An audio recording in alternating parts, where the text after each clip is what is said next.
You're alive. Good evening. It is now 7:12. Due to a previous meeting, we'll start just a tad late, but it is time to call the Tuesday, January 17th, 2023 meeting of the Westfield, Washington Township Advisory Plan Commission to order. Will the staff please note the presence of a quorum? Ms. Berkman. Here. Mr. Deck. Here. Mr. Horke. Here. Mr. Johns. Here. Dr. Kelleher. Here. Mr. Maui. Here. Mr. McCarty. Here. Mr. Schmitz. Here. Ms. Wooljark. Here. We have a quorum. Thank you. This being our first meeting of 2023, it is time to elect or re-elect officers for 2023, starting with President. Is there a nomination for the office of President? I nominate Robert Horke for president. Thank you. Robert Horke is willing to continue to serve. Is there anybody else that? Nope. Okay. It's been moved by Matt Deck, seconded by Kristen Berkman for Robert Horke to remain as president. Everybody in favor, say aye. Aye. Anybody opposed? I guess I remain president. Thank you. We now need to elect a vice president for the year as well. Is there a nomination for vice president? I'd like to nominate Dr. Jenny Kelleher, please. Thank you. Is there a second? Second. Thank you. It's been moved by Kristen Berkman, seconded by Cindy Spoljarek to retain Jenny Kelleher as vice president. I assume you're willing to continue to serve? Yep. Seeing none, we'll close the nominations, and everybody in favor, please say aye. Aye. Anybody opposed? We have officers, so we get to continue in our current seats. We do have to appoint a BZA representative. Would staff like to make any comments about why we are doing that? Yeah, so I may have misspoke in the hallway.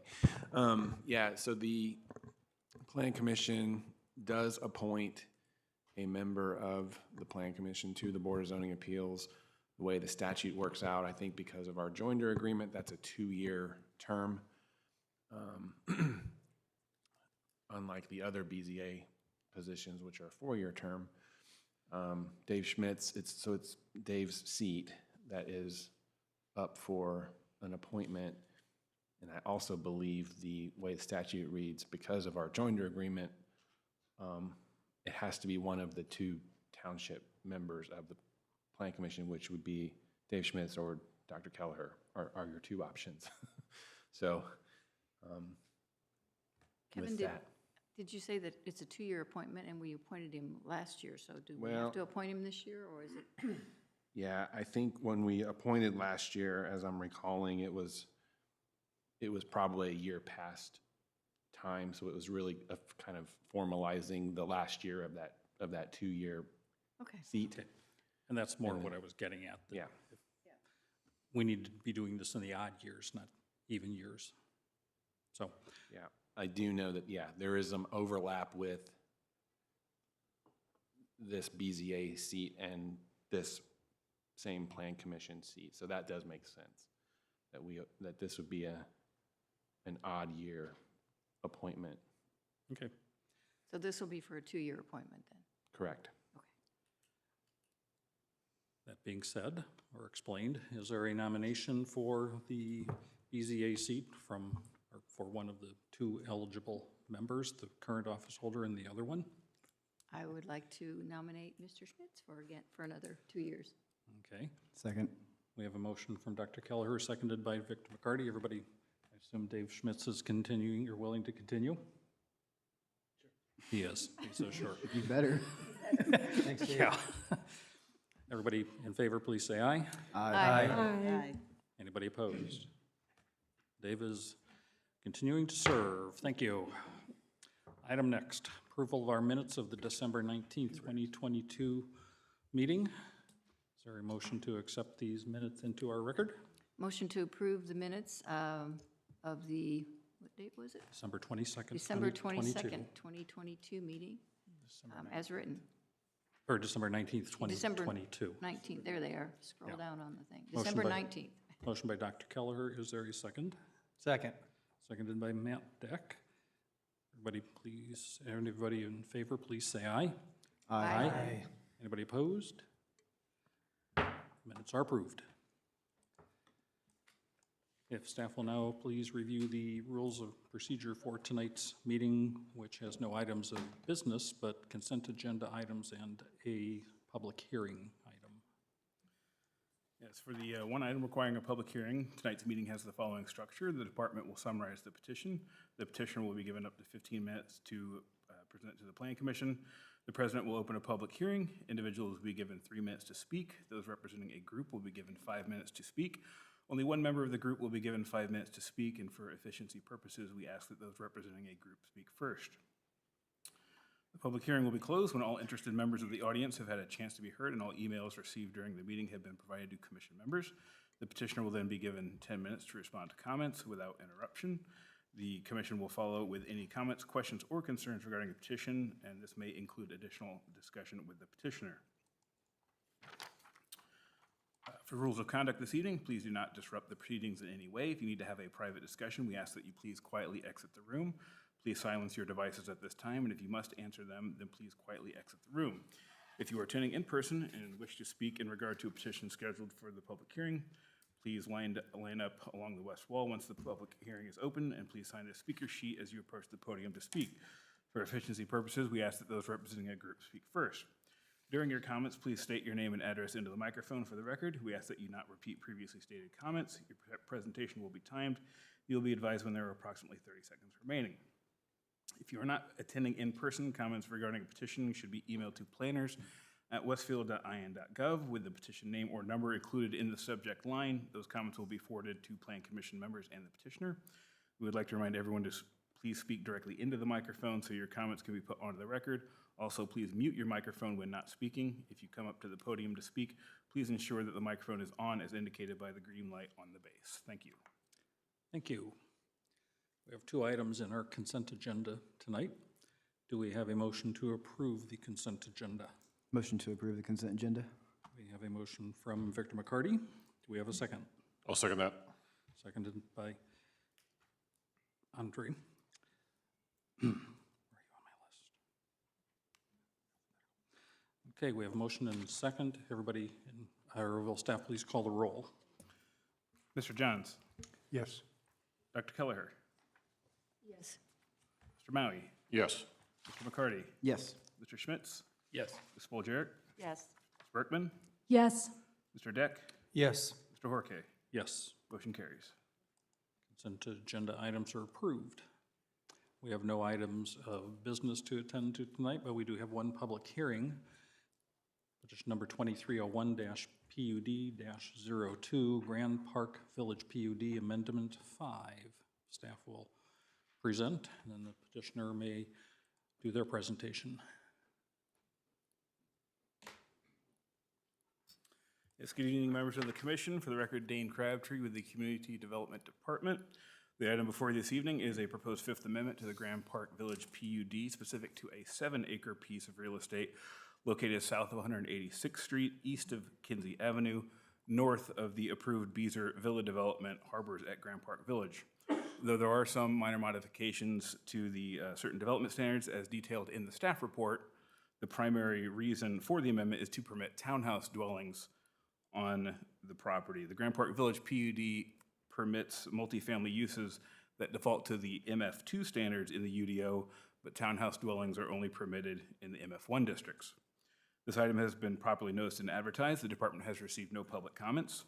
The petitioner held a neighborhood meeting for this project on January 12th, for which there was one public attendee. After the hearing, if the board is inclined, it may vote to waive the requirement that this petition come before the board again at a subsequent workshop meeting. Rather, the petitioner would make any revisions necessary from comments this evening and return for a recommendation in February.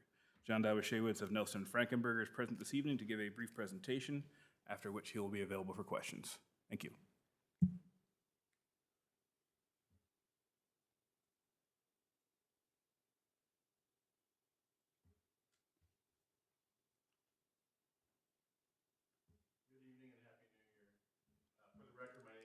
Shaywitz. I'm a land use professional with the law firm of Nelson and Frankenberger. We represent the petitioner Grant Communities LLC, and present tonight on behalf of the petitioner is Robert Hayes, project manager of Grant Communities, as well as Amanda Deerdorf, land acquisition manager for Fisher Homes. Present also is Jim Schinneber, attorney with our office. By way of general background, Grant Communities is the development arm for Fisher Homes. As summarized by staff, the matter before you this evening is the public hearing of a text amendment to the existing Grand Park Village PUD ordinance in order to develop the townhome neighborhood we'll review this evening. Let's see if the subject real estate is highlighted here in yellow and is explained by staff. The property is located generally on the south side of 186th Street, east of Kinsey Avenue, and west of Grand Park Boulevard. You're gonna, Grand Park Boulevard located here, Kinsey Avenue located right here.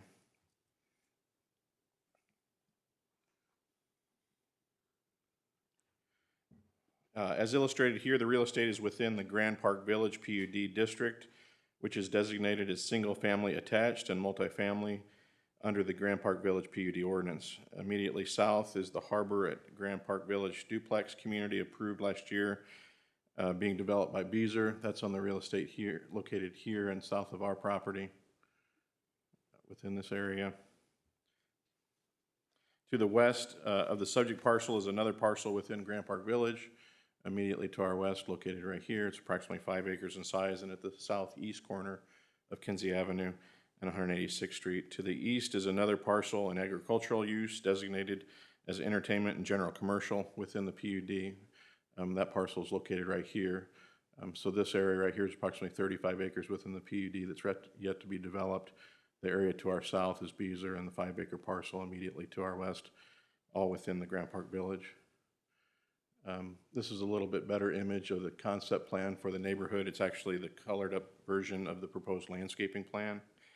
Access to the site will be from 186th Street, as well as a stub street to the south connecting to Beazer's duplex community. You can see outlined here the area within which is directly adjacent to the south, with where there'll be townhomes. These are lots, not dwellings. So there's a little bit bigger image of what Beazer proposes to the south. The community will consist of 77 rear-load townhomes, accessed via alleys with homes facing internal streets, as well as 186th Street. So this is a rear alley that will serve dwellings on either side, with the homes along 186th Street facing 186th. All homes will be built on dedicated fee simple lots and sold to individual home buyers. The applicant was asked to break up the buildings from what was originally planned. Originally, as shown, it was a plan that included predominantly 8-unit dwellings. And as you can see here, all the buildings will be 4 and a maximum of 6 unit dwellings. There will also be 3 courtyard areas between the buildings, as well as a dog park. Those courtyard areas are called out here, the dog park to the east, along the east perimeter, as well as a courtyard to the south of these buildings. So these internal units actually face those courtyards, where one front door of the townhome units will face the front door of another, but intervened by a courtyard, which I can show you images of in a moment. Regarding the townhome architecture, Fisher Homes has worked to continue the Cape Cod style developed in the Grand Park Village with the proposed townhome product illustrated here before you this evening. The type and style of architecture is specified in the PUD amendment, which requires substantial compliance with the elevations illustrated here. Vinyl siding will be prohibited, and all townhomes will have a combination of materials, including masonry, on all 4 sides of all elevations. Elevations include custom exteriors with a variety of architectural elements, shown here, which differentiates individual home designs. Anticipated home sales prices will be approximately $450,000. As noted, the builder is Fisher Homes, and the vision is to create a neighborhood of high-end townhomes in close proximity to Grand Park and other public amenities within Westfield, one of which being the YMCA.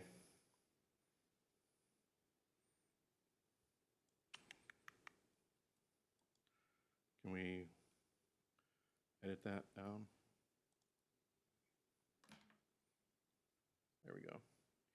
We wanted to take a minute to focus on landscaping.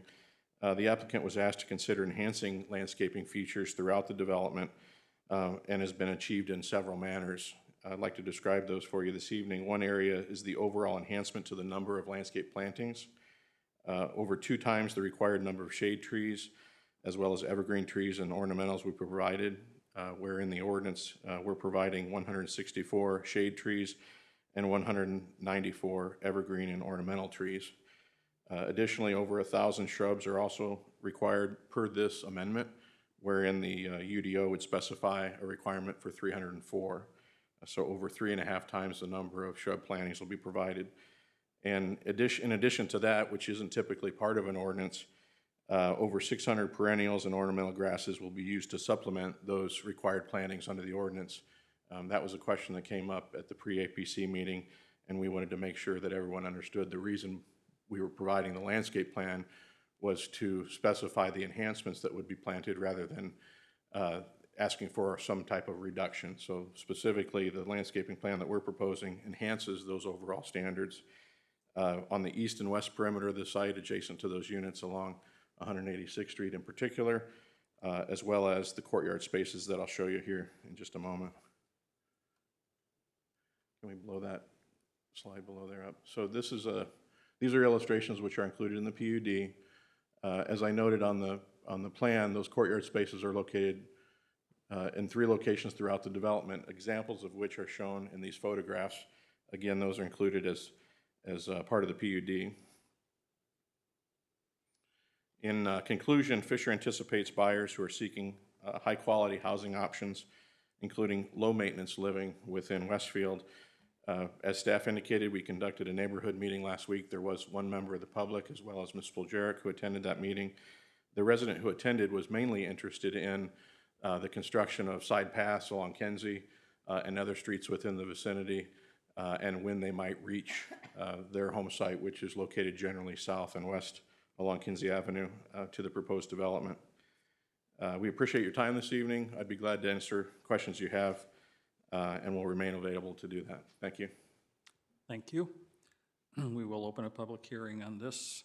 Reminder to anybody that is attending virtually, if you have comments, please type quickly and send an email to planners@westfield.in.gov, and we'll take note of your comments when they arrive.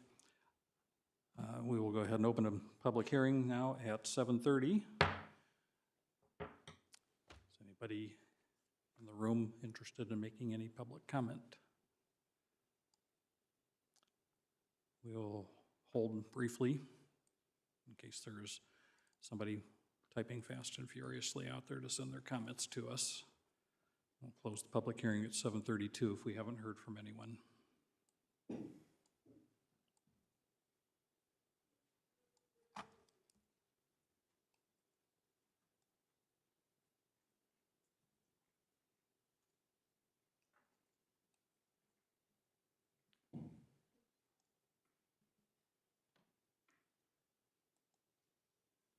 I just have a question. I If haven't you been here. don't forget to sign in, you can do that after your comments if you would like. But go ahead Gloria Del and state your Greco. name.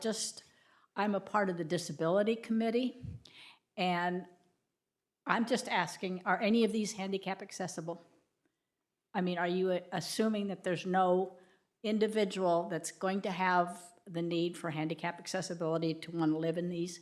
These are beautiful buildings, but are there going to be any that are accessible for somebody that has a wheelchair or is handicapped? Okay.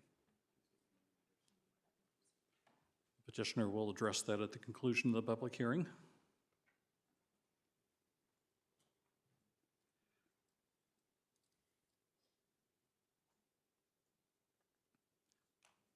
Have we received any electronic correspondence?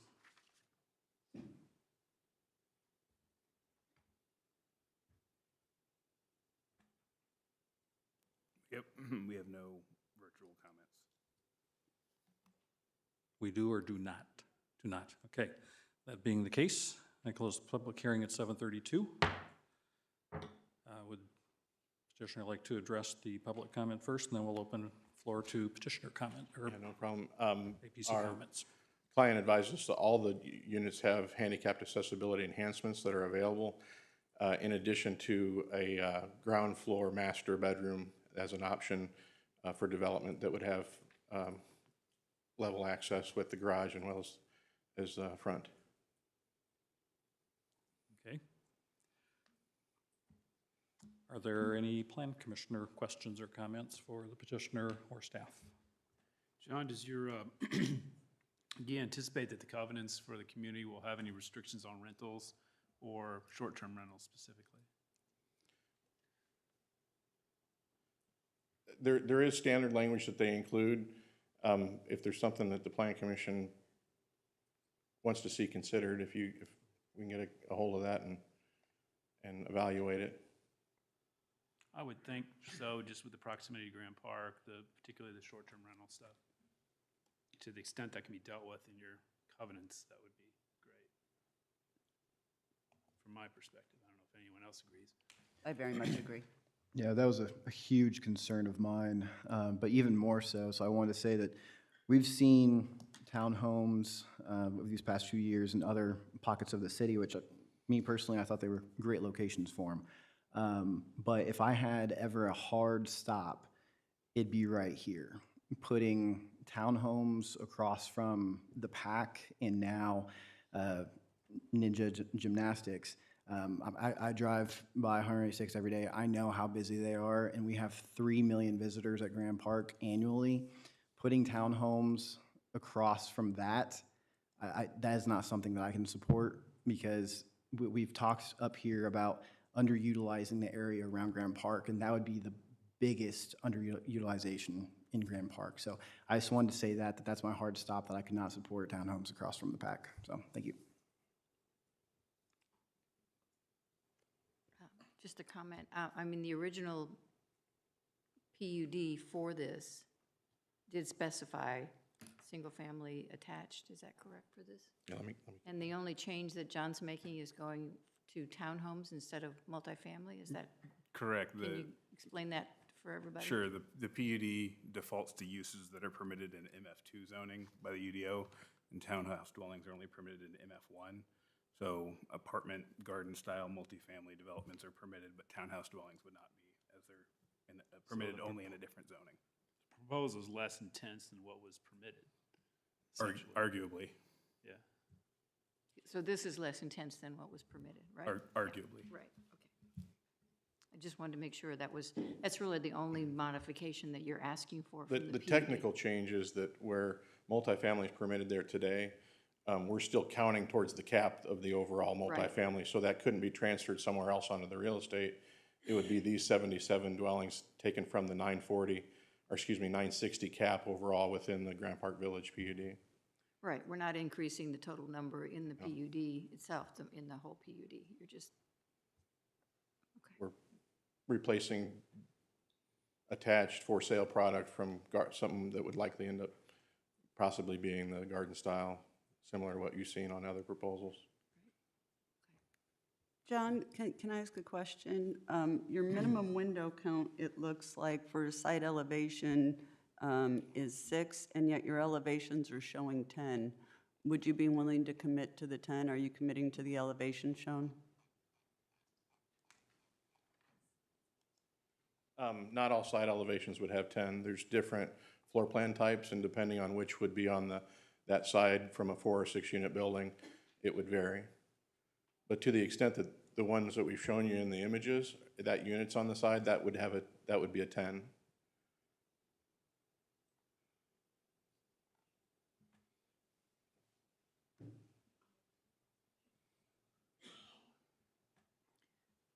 When you're counting windows, and I'm looking at the side elevation, a double hung window counts as one window, right? Not two. So is that what No, it winds up counting as 2. it counts as two? When you say double hung, you're not talking top and bottom. Yeah. But this pair right here is 2 windows. Right, and this this is one, is- right? Yes. Okay, that's what I thought. I just, And these are 3 right here grouped together, but it's still 3. okay, so that's how you got 10. All right. Plus 3, 9. Other questions, comments? 1, 2, Sure, Kristen? 10. Because each one of these would be considered one. Yeah, and the double is. Yeah, so this, as I'm told by our client, this is the side elevation that we'll see on all elevations. There's not a difference. It's just how the numbers counted out. So if that's an adequate, or if the plan commission feels like that's an adequate number of windows, we can articulate in the ordinance that that'll be the style and layout of the windows on the side elevations. If there's a question, if the question is, can we provide more, or what we see, that's what I need clarification on. Well, I mean, you're just showing us these two side elevations here, and so, you know, it was with that because I haven't seen anything else that's why I was hoping you would commit to that, unless you have other elevations you want to show, but. So these side elevations that they're showing have 10, and yet the ordinance says 6, is that what you're saying? Yes. So if this is what We'll they're gonna amend the do- ordinance to reflect 10, and we'll understand that as staff reviews the ordinance, the number they would, that's 10 as they would administer the ordinance. I don't want to get in a situation where we say 10 and they count that as 6, and we all agree to do what we're providing and everybody's satisfied with that. So we'll amend the ordinance to say 10, and that's what the side elevation will look like. Okay. The other thing is, you mentioned the dog park, but we don't see anything specific in your character images. What is dog park? Is it literally just a fence with grass? It will be a enclosed space, black metal chain link fence, enclosed space with a couple benches and bike parking, Okay. as well as enhanced landscaping that you can see around the space that we've shown on the landscape plan.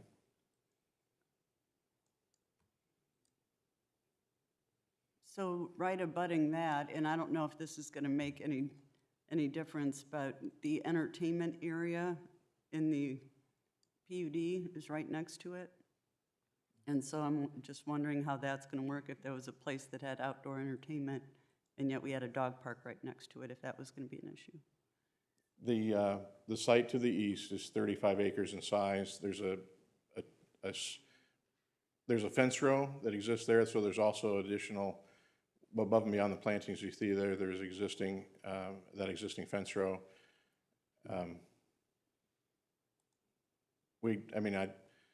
If we can. Well, you're coming in before someone else, so I guess then they're going to have to worry about that. Well, no, it's not a worry necessarily, but I mean, there's lots of, I mean, if that's the type of use that would be there, it's going to accommodate a parking area or building placement. There's a lot of opportunity to design that site to address what's adjacent.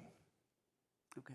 And this isn't I hope it wasn't expected, this isn't a dog park for the Westfield community. This is a Right. dog park for the residents of this space, because there's limited area that they don't have fenced in backyards or anything like that. So the use and activity there is not going to be as significant as might be if we put up a shingle and call it a space for everybody to come walk their dogs.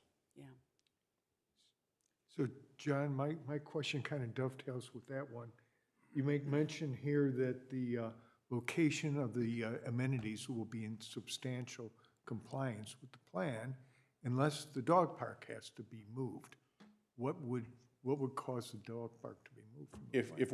If we get to detailed development plan phase, which you'd see again, and there was some obstacle from an engineering standpoint or utility standpoint, we don't anticipate it, but we don't want to have to come back through the legislative process if for some reason there is a problem there.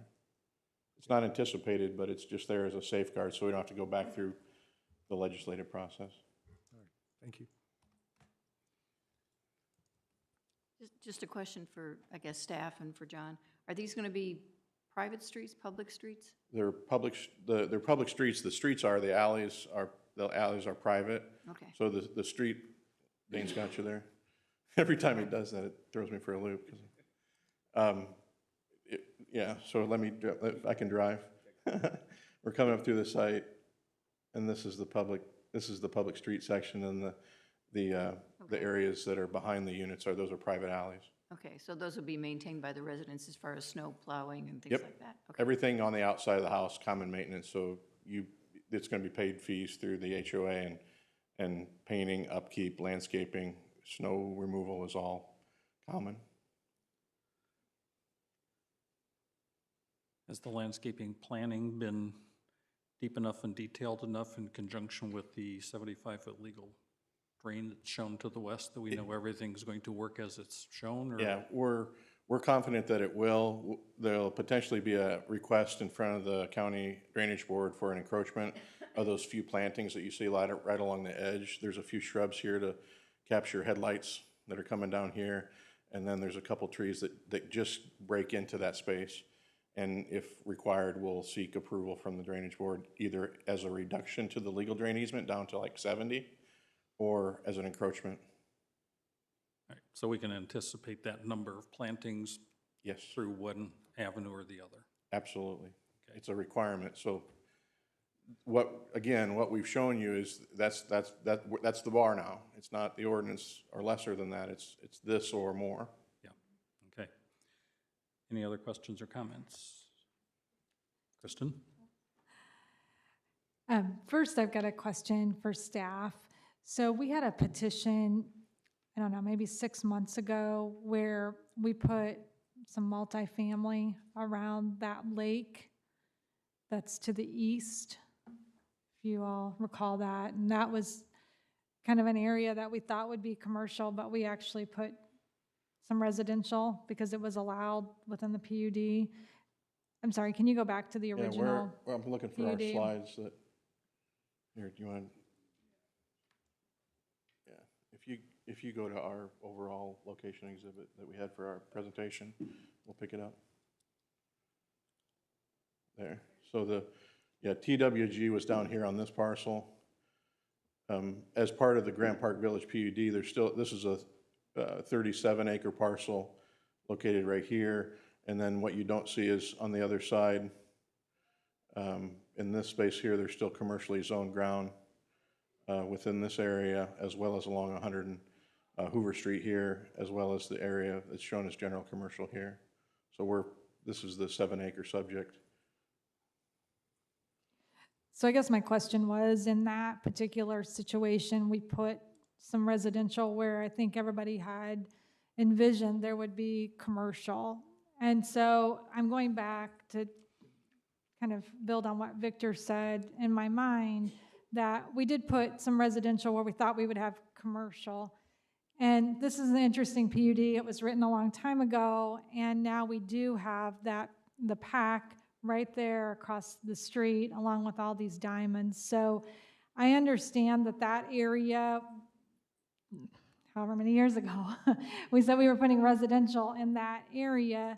Now something's changed across the street. So I just want to ask Fisher Homes if they would consider a first floor retail kind of mixed use along that roadway, if that's something that they could consider, or doing more of a mixed use within their development so that we could have some type of commercial presence across from those very popular venues. So that's my first question. The second one is, it's already been touched on up here, but amenities. John, you just described something that sounded really nice for the dog park, but I'm just not seeing that in the ordinance. You know, you talked about benches, and it says it has a decorative aluminum fence. Is there any way we can get a photo of that so we know exactly what the fence will look like in that area? And then, you know, you read through it, and we're showing Adirondacks and a fire pit in this Exhibit E, yet really there's not anything in the ordinance that's saying we're going to get these seating areas with Adirondacks and a fire pit. It says it'll have one decorative bench. So I just really would like to see our community upgrading these amenity areas. This isn't the first time I've talked about this. These people are living there. They don't really have a yard, and I just feel like we should really be paying attention to these amenity areas for these residents. So if we can work on this amenity area a little bit, I would appreciate it. We'll detail out both the courtyard space and the dog park space to add that specificity. Okay, thank you. Yeah, building upon what Kristen said, just jumping back in here, where it says general commercial right now, we have apartments currently being built on the right side of the map. We have apartments already built in Lake Village, more apartments being built again. We have more apartments being built south of the general commercial area. There's a lot of residential that has already been approved and being built in this area. I would be perfectly fine with a multi-use space here because we need transition. So if we're able to have first floor retail, shops, eating, whatever it is, again, directly across from one of the busiest high foot traffic areas in the county, not let alone in our region, that would be ideal to me because just having more residential that might possibly be turned into Airbnb rentals, I think that's just a waste of space. In particular, I look at Old Meridian, the Providence at Old Meridian right across from Meyer. That's a great mixed-use space that has restaurants on the first floor with townhomes or apartments up top, so on and so forth like that. Or Midtown in Carmel. Again, fantastic space. It's unfortunate that a lot of our visitors to Grand Park, whether it be basketball or baseball, I see their jerseys down at Midtown because they have nothing to do around Grand Park. So I think anyone who is bold enough to bring that retail aspect, that entertainment aspect, that just eating across the street aspect where people can walk across the street, that would be just beautiful for the area. I just don't want to see this continued to be not utilized to the highest potential that we could see. So that's just me. This is strictly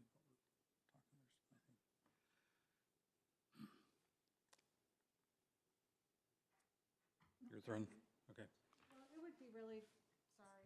It would be really helpful if staff, Kevin, if you would mind, if we could, if you could send the Plan Commission really how this looks today, what's going on, what's got permits, that would be really helpful.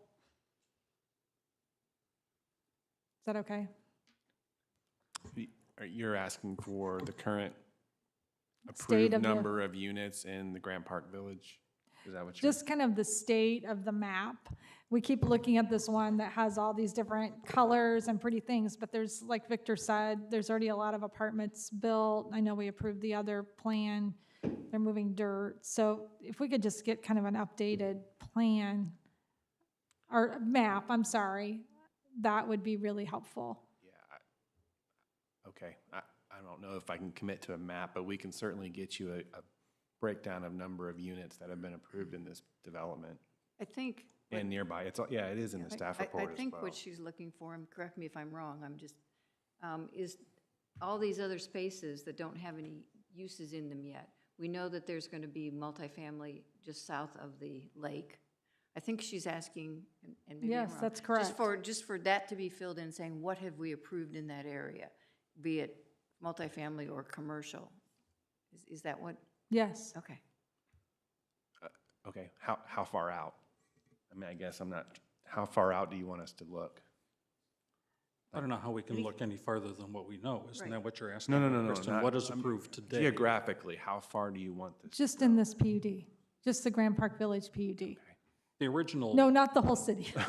Just, I'm sorry, in the Grand Park Village PUD. Okay, Because we keep getting pieces brought in. And it's just very difficult to remember and see what's actually already built now, what we know has already been committed. We just had another commitment made for that. That's all I'm asking. yeah, we'll see what we can put together. It may not be pretty, but yeah. I mean, doesn't need to be pretty. Essentially, we'll take the table that's in the staff report and put it in on the map. That's what you're asking. Take the narrative Right. and make it graphic. Okay, all right. That would be Got it. fantastic. Thank Yep. you.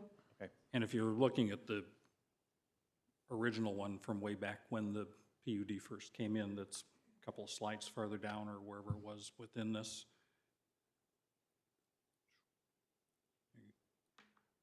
And there's some interesting uses in that general commercial to the east that clearly aren't what was probably envisioned by this, because we've got the healthcare facility that's to the east of that roundabout. And then John made reference to the fact that there's commercial along the east, but I'm highly disappointed in discovering what that commercial is, because there's already, unless it's changed in the last 60 days or so, that site was bought by somebody who identifies the ownership as Grand Park Self-Storage, which is not something that I remembered was in that ordinance, but it is, and that's a really unfortunate use to have there. Obviously, the property to the east, maybe right now that looks like a nice transition, but I can't imagine that's always going to be what's to the east of it, so having that self-storage there, I'm not sure how that benefits the overall improvement of the Grand Park area, but that is in the ordinance, and it looked like somebody made a deal on that, so that probably needs to be identified as self-storage, unfortunately, because that's who the owner is. But in case anybody hadn't noticed that, that is the case right now. So Kevin, I wasn't here when Grand Park was approved, so I'm not really familiar with the whole thing. You know, I kind of have to pick at pieces. And when you show this map and it has that, what I guess an orange area, and then it says commercial, is that, do we have any single family, or do we have any residential in that now, or anything approved in that? We do. Yep, there's Senior housing. yeah, senior housing, mixed use. I mean, there is a little bit of commercial mixed into that building. Yeah, right in that area where Dana's circling the map. I forget the number of units, 157, yeah. Right. And that was going to affect the proposed layout of the continuation of what is now known as John Dipple Boulevard, because it was going to curve up, and the property line on that is more east-west than following the angle. Not that that's a big deal, but. Yeah, so in the PUD itself, these orange areas that say commercial aren't limited to commercial? The map says that, but the ordinance does not That's support that? Yep. Yeah, the way that ordinance is written is, and correct me if I'm wrong, Dane, I believe multifamily specifically, and maybe all residential, I'm not sure. There's really no limit on where within this PUD it can be located. Pretty much any district, I guess. So this concept map isn't necessarily adhered to the way it's written? Yeah, it's not. But there's only like 250 units left or something like that available to be constructed, correct? Right. The staff report details how many would be left if this were approved. I don't recall the exact number, but yeah. 244. And there's the identified area to the south it's not all built out with the duplexes, is it? There's a, It's not completely built out, but you it's go back probably, to the aerial. yeah. Thanks. This one. So let me drag, please. The space in here is not occupied by the two-family dwellings.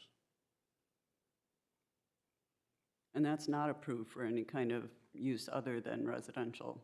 And so with it being only 250 units or so left, there's not too many more places that you could even put residential. We don't have enough time, but the underlying zoning in the PUD, the Grand Park Village PUD, is general business. And intermixed within that general business is a limitation on the number of apartments and two-family or attached dwellings that could be there. And different pockets of that multifamily has been constructed, as we talked about with TWG and the other development here along Tomlinson, as well as the mixed-use senior housing that's right here, and the two-family dwellings that Beezer's building right here. General business development per the UDO is a litany of different commercial uses that could go anywhere in this space.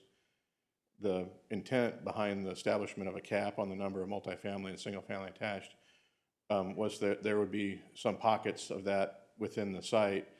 I think 10 years after the ordinance was adopted, we're trying to recreate why were certain things written certain ways. And while I can't comment on that and that we weren't involved in it at the time, I think reading the document and looking at it, the intent was that there's going to be pockets of multifamily, but only X number. There would be an area of attached single family. This was the snapshot of where they thought those would be in 10 years ago. And as things have developed, the preponderance of multifamily has been in the area where on the south end of the Lake Village, which contemplates it and permits it by right. The situation we're dealing with here, kind of a microcosm, if you will, is this 7 acres adjacent to the 2-family dwellings that Beazer's gonna build. And rather than building it out as multifamily garden-style apartments, the petitioner has an interest in doing it in a for-sale townhome product that would flank 186th Street. I know we appreciate all the comments and the questions and the ideas about what anticipated or what we could see on other parcels, but there's another probably 150 acres within the PUD, 40 of which is immediate adjacent here, another 5 at the corner. That's a third of that 150. Most of the space in this general commercial area and on the east side, or excuse me, rather west side of the Village Lake, and another 20 acres to the south here, adjacent to the veterinary clinic. As those areas become known over the coming years, they, like the other areas, will be back in front of the Plan Commission and the Council, unless they fully comply. And even if they fully comply, they'll be back in front of the Plan Commission for development plan approval.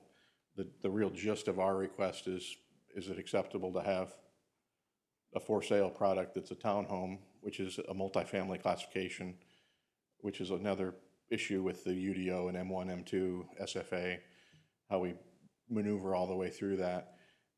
But single-family attached is a permitted use under the ordinance. We're asking for convert the permissible number of multifamily to this attached product, and it's going to be a high-quality product in an area that's in this vicinity to Grant Park, because people are going to desire to have that.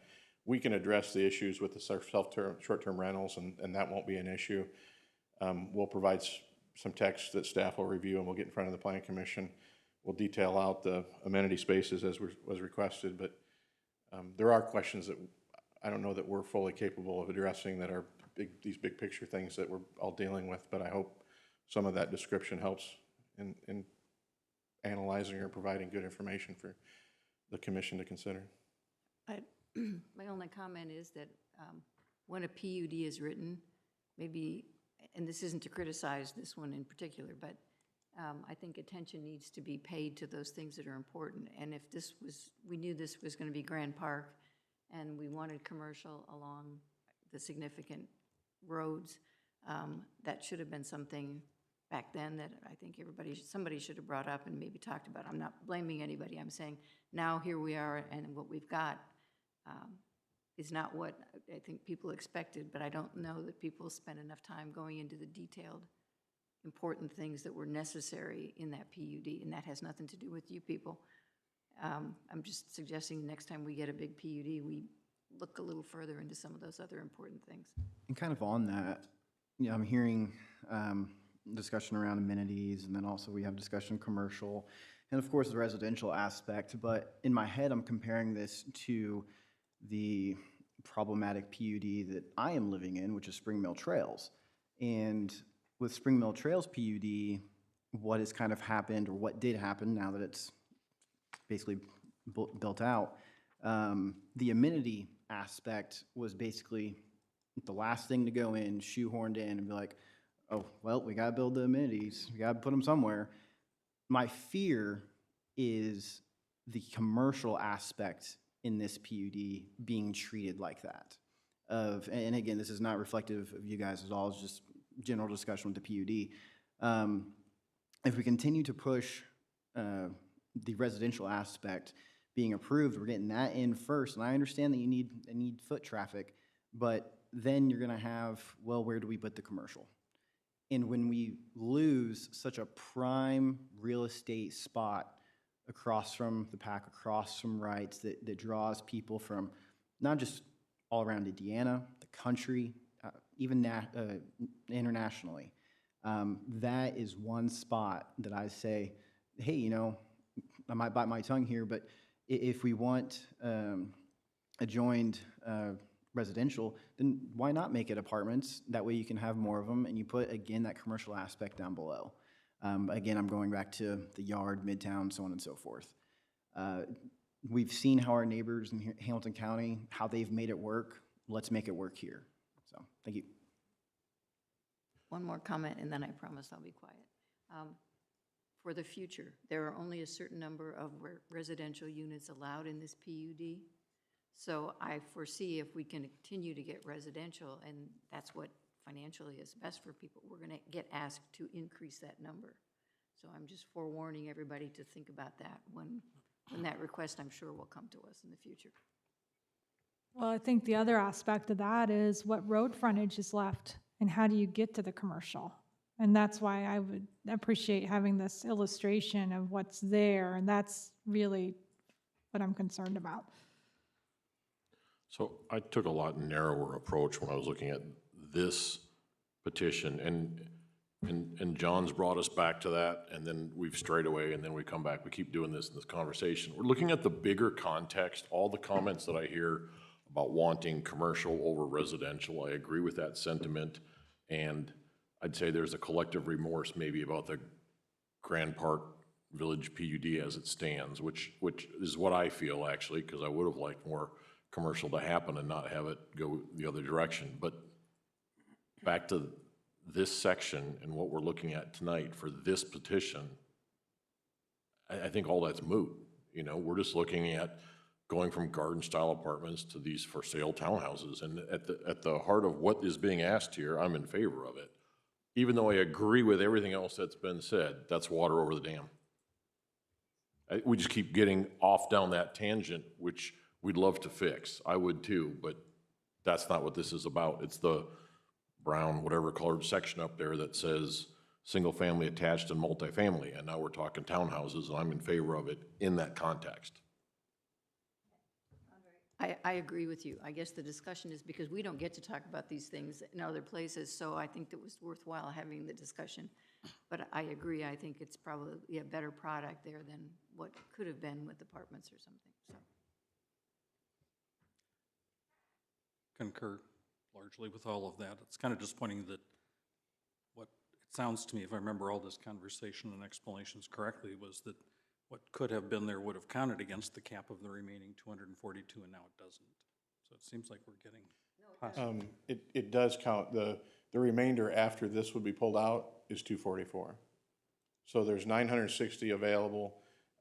X have been built. There's 244 plus the 77 remaining. We're going to back out the 77, and that leaves 244 on the balance of 140 acres. The statistics block on page 4 of 6 of the staff report shows the Charlestown on the Monon at 244, Grand Park Village from TWG's development at 240, High Ground 55 and over boutique apartments at 157, then this amendment of 77. So we're counting. Is that? We're counting the 77 where previously under the SFA it would not have been counted. So we're subtracting those units from the authorized number. All right, so there are still 242 available, which is one big development or a couple of smaller ones to be wherever it is that they come in and be proposed later for our consideration. I apologize for the confusion. I think I said 244 where it's 242. I was looking at the Charlestown number. And I wasn't doing the math myself correctly here, and I was thinking that the 77 for here was not being added, but it is, so we're good there. All right. Staff had originally indicated at the beginning of all of this, even though it wasn't noted in our report, that we could possibly consider a recommendation. We've obviously got a lot of things that need to be discussed further and revised, so. In the staff, or in the intro, I had suggested maybe this not receive a workshop, not that it receive a recommendation. Right. So up to you guys. So we needed. Depends on how in-depth you think the revisions are, if it's deserving of a workshop or if just taking this back is good enough.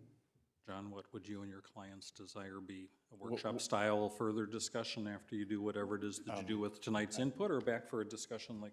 What is the February Plan Commission? 6th. The February 6th date? I think we have adequate time between now and the 6th to address the items that were brought up by the Plan Commission that we are able to get that information, have it posted, and be back in front of you on the February 6th for a recommendation. If that's appropriate and acceptable to the Plan Commission. If we, by virtue of custom and practice or rule, need to go to a committee or the workshop, we will. And if the Plan Commission views it as small enough issues to address between now and the 6th, we'll go that route. Because our January calendar is a little different than the other months. The next workshop is a week from tonight, And then the workshop after that would be February 20th. No, actually, Yeah. 21st. Normal course of action, if this were to go to workshop, would be the February workshop meeting anyway. It wouldn't be the next one in this month. Right, which because of a holiday is another Tuesday meeting. My feeling is, there are small enough changes, John's experienced enough to do them. I don't think we need a workshop unless the petitioner would like one. And that's kind of where I was driving. If you understand what we're talking Our- about. I think their preference would be not to pay us for another meeting, so. I think they'll be satisfied with addressing it, come back to the 6th, and that would be acceptable to them. All right. Then we have completed our discussions for this evening. Look forward to seeing you back on the 6th. Thanks for your time tonight. Okay, thank you. We do. With a vote, yeah, because it's suspending the rules. So, The need here is for a motion or I will make a consensus to forego the workshop meeting in favor of seeing this petition back for a recommendation on February 6th or whenever it is that they're ready. I will make a motion to forego the workshop for 2301-PUD-02 and simply have it seen at the next available meeting that the petitioner is ready for. Is there Second a- that motion. Kind of clunky, but I said it. I think it gets the point across. So a motion by Dr. Kelleher, seconded by Andre Maui. Do we need a roll call on this? Staff, please call the roll. Dr. Kelleher, Yes. Mr. Maui, Yes. Mr. McCarty, Yes. Mr. Schmitz, Yes. Ms. Bolger, Yes. Ms. Berkman, Yes. Mr. Deck, Yes. Mr. Horke, Yes. Mr. Johns. Yes. Okay. Now it's formalized.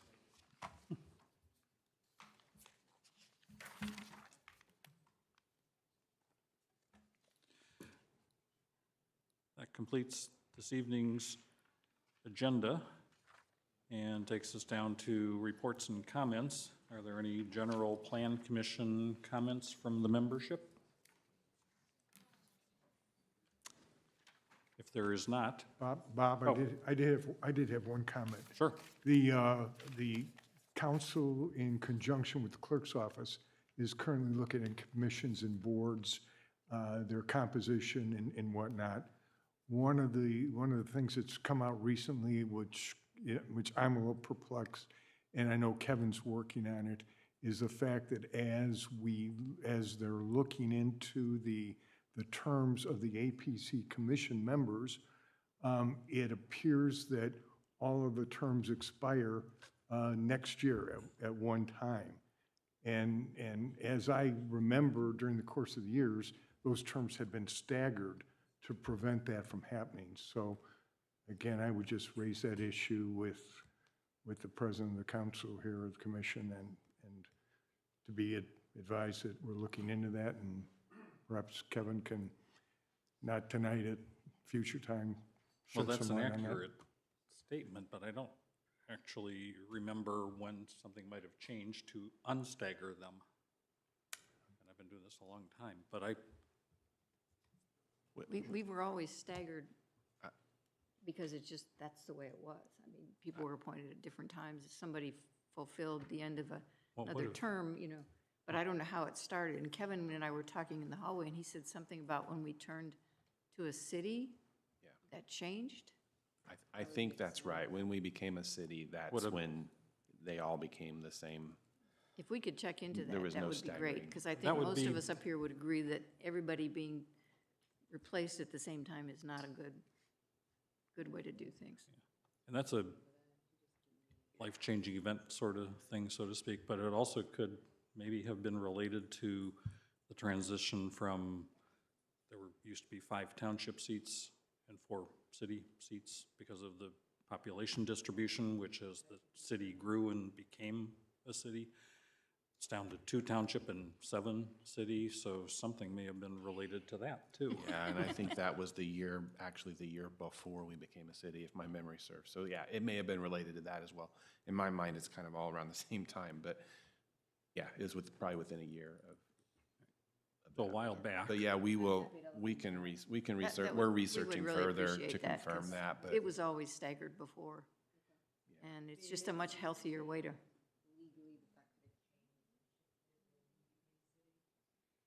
Yeah, and I don't think anybody can answer it, so if you would, with your expertise, try to find that out, we'd appreciate it.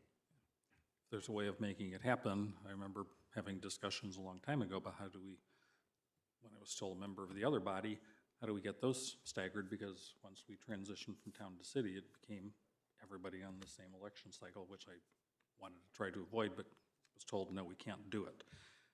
An elected representative is a whole lot different than an appointed body. So however it is that we make these things happen, I guess we have this year to figure it out because terms are expiring, and then we have to figure out who gets the short terms or the longer ones or whatever it is. So that's what you paid the big bucks to do for us, I guess.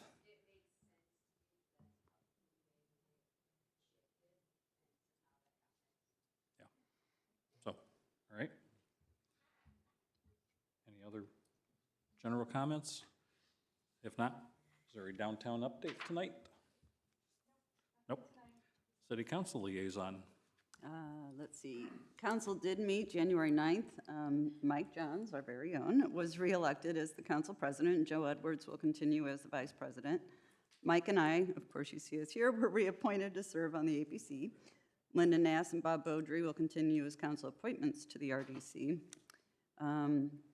There was discussion about budgeted salary, and council did ask Jeremy to look into some increases that occurred in the fourth quarter.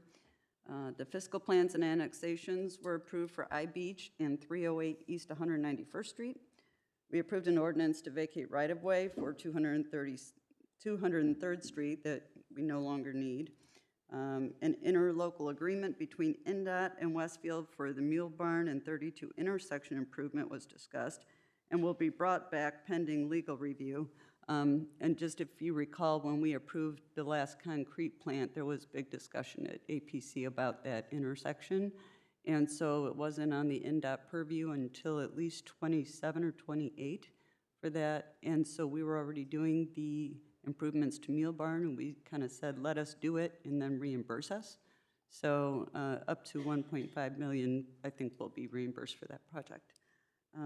Cindy Gossard offered that she is not seeking reelection and offered her support for her employee, Marla Ayler, for the position.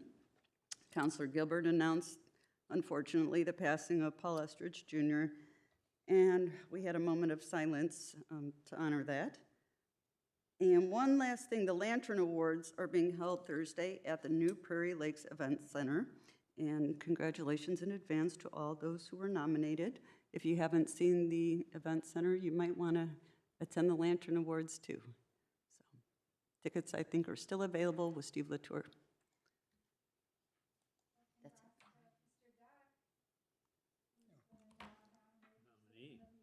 Thank you. Fancy. Wow, awesome. Well, too much excitement. Can only imagine. So, all right. There was the BZA meeting in between our last meeting and now. Yep, there was. And we followed the trend at BZA and elected the same officers as the prior year, just as council and plan commission have done. We had just 2 items that were considered and approved. The first was a apartment element in Chatham Hills came in for a reduction to the required minimum number of parking spaces, the parking ratio. They wanted to do 1.8, which was approved. That level was consistent with other projects whose parking has been approved as a part of PUDs by this body. So in other words, it isn't any less restrictive than at least 4 out of the last 5 apartment communities that have been approved as PUDs. The other item was Essler Properties, the Bob's Garage on 31. They've been operating under a series of variances with series of temporary variances to permit the various businesses that operate on that parcel. And they wanted a 3-year extension of that, which was granted. And the interesting element of it was that in the prior extension, the issue was that pylon sign that they had started to construct and then the city put a stop work order on it. It's been litigated. My understanding with the litigation's been settled. Anyway, the reason it came up in this context is that had been a condition of the prior variance, was to remove the sign. And now the sign issue is off the table because it's apparently, according to staff, been removed. And Yeah, I the took note of that. issue's Thrilled. no longer an issue. Yeah, I noticed that myself when I was driving by. Yeah. Constantly so- looked at it and was very pleased to see it was gone. So those were approved, and that was it. Okay, thank you. Is the whole federal case solved too?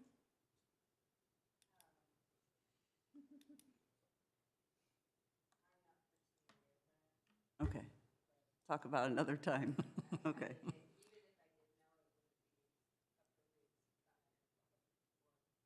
Sure. All right. There is no plat committee report because we haven't had another meeting yet. So community development.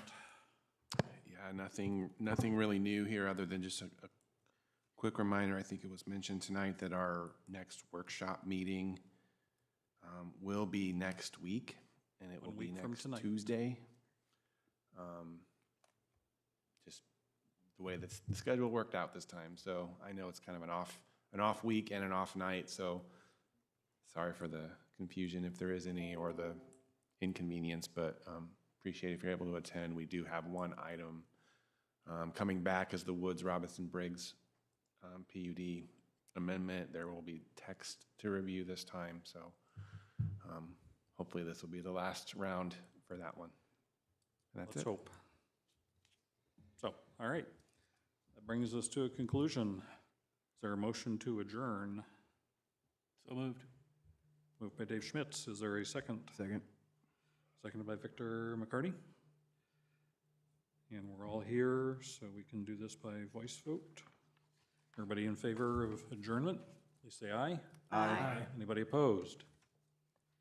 We are adjourned at 8:19.